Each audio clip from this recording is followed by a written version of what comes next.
Now let's talk about floral all over design Persian rugs.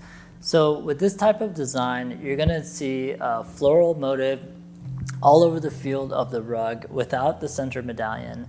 Typically though, there is an ambiguous center in the rug, so there is some sort of focal point still where everything is centered around, although it might not be obvious.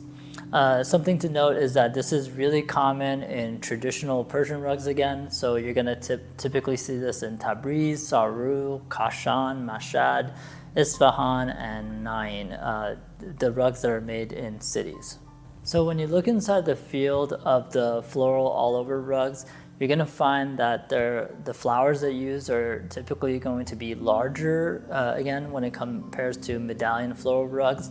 And there's going to be thicker branches, and this is all because they have the entire field to work with because of the lack of the center medallion.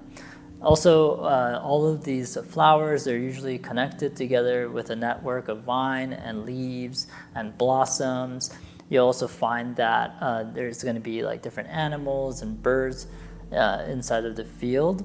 And when it comes to decorating with the floral all over rugs, they're pretty flexible because they lack the center medallion, and they could be used in any part of the room, and they don't necessarily need to be centered with anything in the room. So that's something to note about decorating with these types of rugs. So now let's go over geometric all over design.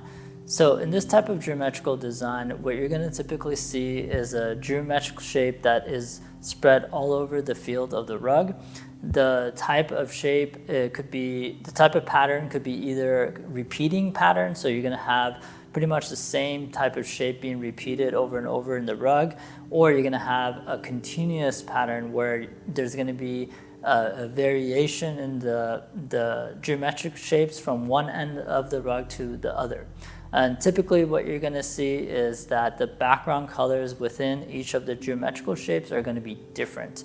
Now, this type of design is really popular in Tabriz. You'll also see it in Heriz, Azerbaijan, Hamadan, and Karaja rugs.